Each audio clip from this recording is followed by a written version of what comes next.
अगर आपको शेयर बाजार में पैसा लगाते हुए लगता है डर, तो आंख बंद करके इंडेक्स फंड के अंदर पैसा पार्क कर दीजिए। 10 सालों में टोटल अमाउंट एक्यूमुलेट करा वो था 12 लाख रुपए। तो मेरे 12 लाख अब यहाँ पे बढ़ के हो गए तकरीबन 34 लाख रुपए। अब स्मॉल कैप के अंदर अगर यही पैसा, ये फंड भी उतना ही रिस्की है as compare to mid cap category. बाजार ऊपर जाएगा तो आपकी रिटर्न्स बढ़ जाएंगी, बाजार नीचे आएगा तो आपकी रिटर्न्स घट जाएंगी। जाते जाते एक आखिरी और एक बोनस कैटेगरी आपके साथ शेयर कर रहा हूँ।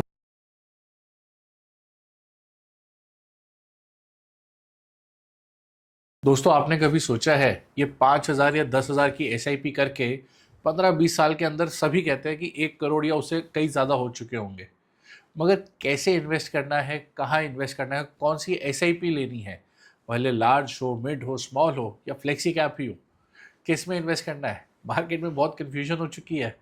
तो इस वीडियो को लास्ट तक ज़रूर देखेगा, क्योंकि आज मैं देने जा रहा हूँ आपको इन्हीं 4 कैटेगरीज यानी कि large cap, mid cap, small cap और फ्लेक्सी कैप के अंदर 4 ऐसे ऑप्शंस, 4 ऐसे फंड्स जहां पर आप एसआईपी में अगर इन्वेस्ट करते हो या एसआईपी मॉडल के थ्रू इन्वेस्ट करते हो, आप अपने लिए एक अच्छा सा और एक बड़ा सा कॉर्पस क्रिएट कर पाओगे।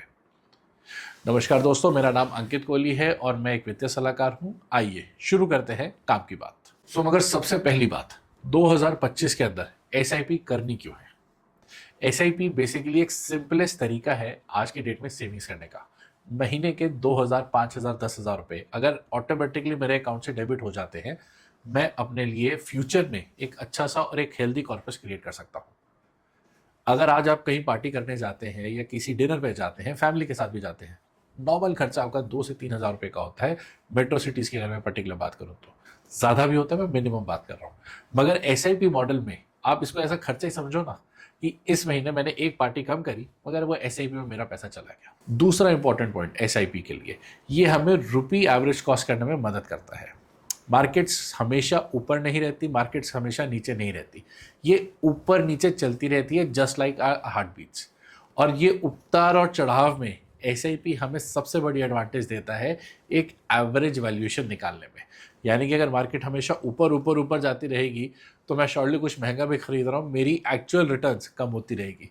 तो बाजार अगर नीचे गिरेगा तो मैं सस्ते में एक यूनिट्स एलोकेट कर पाऊंगा अपने नाम पे और एक अच्छा सा फंड भी क्रिएट कर पाऊंगा और कॉर्पस बढ़ने में मेरे को मदद मिलेगी। तीसरा, एक डिसिप्लिन तरीके से करी हुई एसआईपी हमेशा फ्यूचर के अंदर एक हेल्दी रिटर्न जनरेट करके देती है, बशर्ते आपने वो डिसिप्लिन हर महीने, हर साल फॉलो करा हो। और चौथा और आखिरी, अगर आप बिगिनर हैं और स्टॉक मार्केट के अंदर अपना फ्यूचर देखना चाह रहे हैं या अपने लिए स्टॉक मार्केट के थ्रू एक हेल्दी रिटर्न जनरेट करना चाह रहे हैं, तो एसआईपी आपके लिए एक सिंपलेस्ट और सेफेस्ट सोर्स है। क्योंकि आपको डायरेक्ट स्टॉक नहीं खरीदना, आपके बिहाफ पे एक फंड मैनेजर एलोकेटेड है जो खुद एनालिसिस करता है, स्टॉक लिस्ट आउट करता है और आपके साथ डिस्कस करता है या आपको डिटेल शेयर करता है इन अ वे ऑफ फैक्ट शीट। आप उन स्टॉक्स को रिव्यू करते हैं, अगर आपको पसंद आते हैं कि यस ये अच्छा बंच ऑफ स्टॉक्स है, then you park your money and start buying an SIP. चलिए अब आगे बढ़ते हैं और समझते हैं लार्ज कैप कैटेगरी के अंदर कौन से ऐसे फंड है जिसमें आप आज एसआईपी शुरू करें और फ्यूचर के अंदर अपने लिए एक अच्छी रिटर्न जनरेट कर पाएंगे। तो सबसे पहली कैटेगरी हमारी लार्ज कैप फंड की, और इसके अंदर का जो लीडर है, जो फंड सबसे ऊपर चलता है, उसका नाम है आईसीआईसीआई ब्लू चिप फंड। ये फंड तकरीबन 20 साल से ज़्यादा पुराना है और पिछले 5 सालों से कंसिस्टेंटली एसआईपी मॉडल में 15% से ज़्यादा की रिटर्न जनरेट करके देता रहा है। आज की डेट के अंदर इस फंड का जो टोटल एयूएम है तकरीबन 35,000 करोड़ से ज़्यादा का हो रखा है और एक्सपेंस रेशो सिर्फ 1% का है। तो ये फंड किन के लिए बेहतर है? अगर आप मार्केट के अंदर नए हैं और आपको अभी तक ज़्यादा रिस्क लेने में डर लग रहा है, तो इस फंड के अंदर आप आंख बंद करके पैसा लगा सकते हैं, क्योंकि ये कंपनी सिर्फ और सिर्फ इंडिया की टॉप अच्छी कंपनीज में ही पैसा पार्क कर रही है। और हाँ, आपको बड़ी कंपनीज बढ़ेंगी तो आपको भी एक कंसिस्टेंट प्रॉफिट देती रहेगी। 15% is a very good return, जो 5 सालों की एवरेज रिटर्न अगर आपके पास आती है तो बहुत अच्छी रिटर्न खिलाई जाती है। दूसरी कैटेगरी है दोस्तों, वो है मिड कैप कैटेगरी। और इस कैटेगरी के अंदर जो एसआईपी के लिए बेस्ट सूटेड फंड है मेरे हिसाब से, वो है मोतीलाल ओसवाल का मिड कैप फंड। तकरीबन 18,000 करोड़ से ऊपर का आईएम हो चुका है इस पर्टिकुलर फंड के अंदर। पिछले 5 साल की एवरेज ग्रोथ तकरीबन 22% की है। 22% कंसिस्टेंटली पिछले 5 साल में जनरेट करके दे पा रहा है ये फंड। इस फंड की खासियत क्या है? लार्ज कैप कैटेगरी से ऊपर की जो कंपनीज है, यानी कि टॉप 101 से लेके 250 नंबर तक की कंपनीज है, उन्हीं के अंदर ये पैसे इन्वेस्ट करेगी। और जिस तरीके से मार्केट ग्रोथ दिखाएगी, ये बड़ी कंपनीज और बड़ी होंगी, टॉप 100 के अंदर एंटर करेंगी, तो बाय डिफॉल्ट आपके लिए अच्छा रिटर्न जनरेट करेगी।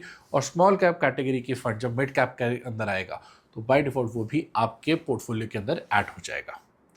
इस फंड की खासियत यही है कि ये लार्ज कैप से ज़्यादा रिटर्न आपको जनरेट करके दे सकता है। हाँ, कंपैरेटिवली लार्ज कैप से थोड़ा सा ज़्यादा रिस्की है और वॉलेटाइल भी है। अगर इसी कैटेगरी के अंदर आप किसी और एएमसी के अंदर फंड देखना चाह रहे हैं तो आप कोटक का इमर्जिंग इक्विटी फंड देख सकते हैं, या फिर आप देख सकते हैं एचडीएफसी का मिड कैप फंड। ये फंड्स भी अच्छी परफॉर्मेंस दे रहे हैं काफ़ी सालों से। अब हम चलते हैं तीसरी कैटेगरी में, जो कि सबसे ज़्यादा रिस्की कैटेगरी है, जैसे हम कहते हैं small cap category.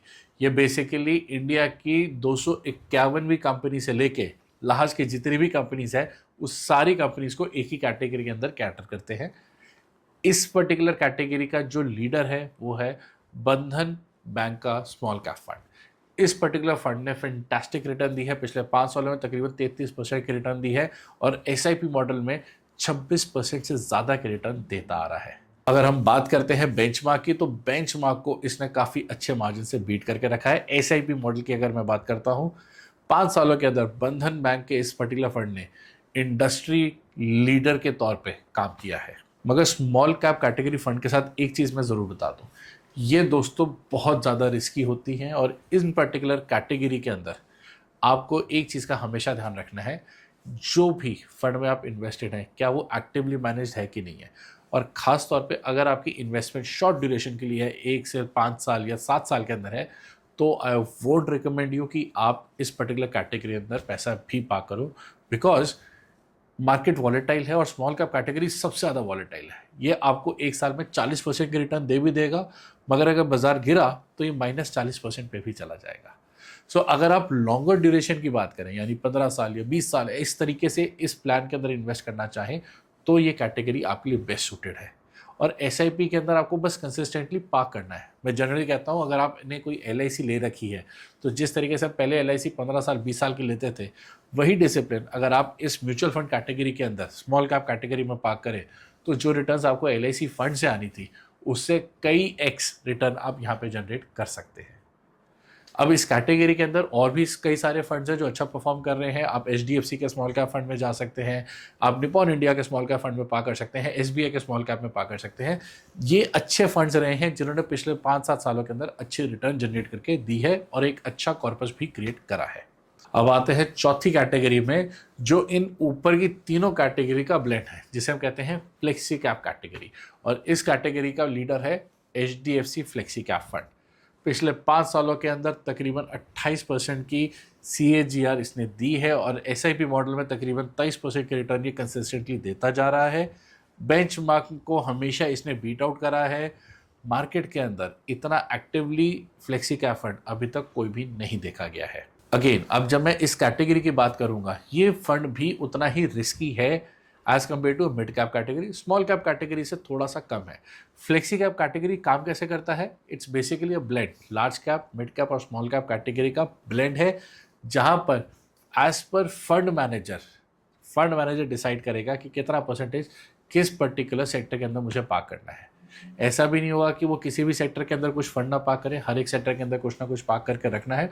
But market की स्पेकुलेशन के हिसाब से, मार्केट के अप्स एंड डाउन के अकॉर्डिंगली, जो भी मार्केट का सिनेरियो बन रहा है, फंड मैनेजर डिसाइड करेगा कि उन्हें अपना लार्ज चंक ऑफ मनी किस पर्टिकुलर एरिया में पार्क करना है। रिसेंटली एचडीएफसी फ्लेक्सी कैप का मेजर चंक 71% तक का मिड कैप से और स्मॉल कैप कैटेगरी अंदर पार्क रहा है, जिस वजह से इस पर्टिकुलर फंड ने एक कंसिस्टेंट और एक अच्छी रिटर्न जनरेट करके दी है। अगर आप मार्केट में और एएमसीज भी देखना चाहेंगे तो इस पर्टिकुलर कैटेगरी में आप मोतीलाल ओसवाल का फ्लेक्सी कैप फंड भी देख सकते हैं। उसने भी काफ़ी अच्छी परफॉर्मेंस जनरेट करके दी है। अब जाते जाते एक आखिरी और एक बोनस कैटेगरी आपके साथ शेयर कर रहा हूँ, जिसका नाम है इंडेक्स कैटेगरी। अगर आपको शेयर बाजार में पैसा लगाते हुए लगता है डर, और आप 1% का भी रिस्क नहीं लेना चाहते, तो आंख बंद करके इंडेक्स फंड के अंदर पैसा पार्क कर दीजिए, अपनी एसआईपी शुरू कर दीजिए। बाजार ऊपर जाएगा तो आपकी रिटर्न्स बढ़ जाएंगी, बाजार नीचे आएगा तो आपकी रिटर्न्स घट जाएंगी। एक्सपेंस रेशियो 0.2% के आसपास रहता है।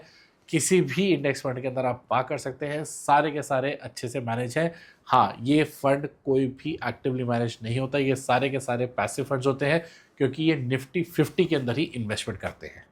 जब भी निफ्टी की टॉप 50 कंपनीज की बात होगी, ये सारा पैसा वहीं पे पार्क किया जाएगा।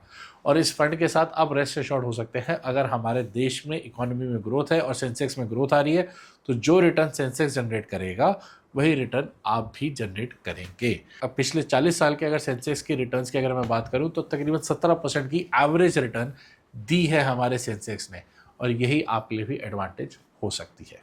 तो अब आइए आगे बढ़ते हैं और आखिरी सेक्शन पे चलते हैं, जहां पर हम देखते हैं कौन सी कैटेगरी के अंदर कितने पैसे डालने पे या एसआईपी शुरू करने पे आप रिटर्न जनरेट कर पाएंगे। So let's start with ICSC large cap fund या ब्लू चिप फंड, जिसके अंदर अगर आप 10,000 रुपये की एसआईपी शुरू करते हैं और 10 सालों के लिए करते हैं, एवरेज रिटर्न हर साल 15% की भी आती है। तो आपने 10 सालों में टोटल अमाउंट एक्यूमुलेट करा, वो था 12 लाख रुपए, जिसके अगेंस्ट इस फंड ने आपको टोटल जनरेट करके दिए 26,43,000 रुपए, जो कि 10 सालों में आपका पैसा डबल से थोड़ा सा ज़्यादा करके ये फंड आपको दे रहा है।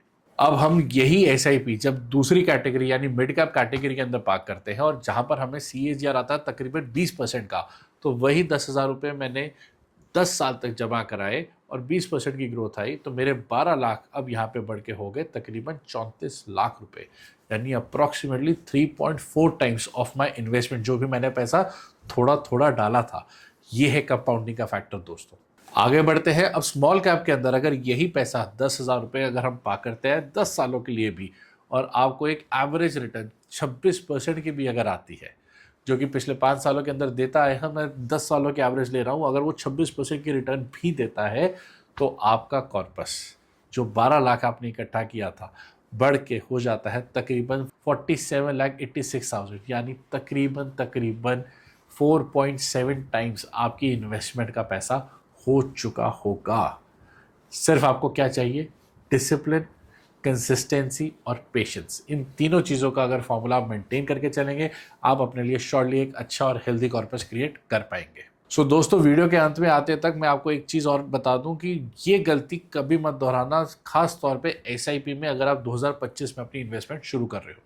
सबसे पहला, बिना किसी गोल के इन्वेस्टमेंट करना। आप जो भी इन्वेस्टमेंट स्टार्ट कर रहे हो, भले 2,000 की हो, 5 की हो, 10 की हो या 50 की हो, आपकी हर इन्वेस्टमेंट के पीछे एक गोल डिफाइंड होना चाहिए। दूसरा इंपॉर्टेंट पॉइंट, अगर मार्केट करेक्शन देती है, मार्केट गिरती है, नीचे आती है, एसआईपी को प्लीज़ बंद मत कीजिएगा। वो आपको रुपी एवरेज कॉस्ट करने में मदद करता है, मगर जब हम एसआईपी बंद कर देते हैं, आप अपने लिए जो अपॉर्चुनिटी आई थी एक्स्ट्रा रिटर्न जनरेट करने की या अल्फा जनरेट करने की, वो अपॉर्चुनिटी को मिस कर जाते हैं। तीसरी सबसे बड़ी गलती, never park all your money in single fund. कभी भी एक फंड के अंदर अपना सारा का सारा पैसा मत पार्क कीजिएगा। आपको हमेशा डाइवर्सिफाई होके इन्वेस्टमेंट करनी चाहिए। चौथा, अपने रिस्क के अकॉर्डिंगली ही इन्वेस्टमेंट प्लान कीजिएगा। ऐसा बिल्कुल मत कीजिएगा कि रिटर्न मेरे को स्मॉल कैप में सबसे ज़्यादा आ रही है, मैंने अपनी 100% पार्किंग या सारे फंड्स मैंने स्मॉल कैप सेलेक्ट कर लिए और मिड कैप और लार्ज कैप की तरफ बिल्कुल भी पैसा पार्क नहीं करा। ऐसी गलती मत कीजिएगा। डाइवर्सिफिकेशन तो कर ही रहे हैं, तो मगर कैटेगरी को भी डिफाइन करते रहिएगा। पांचवा और लास्ट, पास्ट परफॉर्मेंस को एज अ बेंचमार्क बना के काम कीजिएगा, ना कि फ्यूचर में आपको वही रिटर्न जनरेट करके मिलेगी। जो समय कोविड के दौरान आया था वो शायद दोबारा नहीं आएगा, तो जो रिटर्न्स पहले 5 साल में बन चुकी है, आने वाले 5 साल में शायद ना बने, बट कंसिस्टेंसी आपको दिखानी पड़ेगी। तो दोस्तों, मैं उम्मीद करता हूँ ये टॉप 4 फंड जो हमने एसआईपी के लिए रिकमेंड करे हैं आपको पसंद आए होंगे। नीचे कमेंट बॉक्स के अंदर हमें बताएं और ऐसी कौन सी कैटेगरी है, कौन से फंड्स हैं, किस तरीके की इन्वेस्टमेंट है जिसमें आप और डिटेल में जानकारी पाना चाहते हैं। आई विल बी ग्लैड मैं उसके रिगार्डिंग आपके लिए वीडियो शेयर जरूर करूँ। Thank you.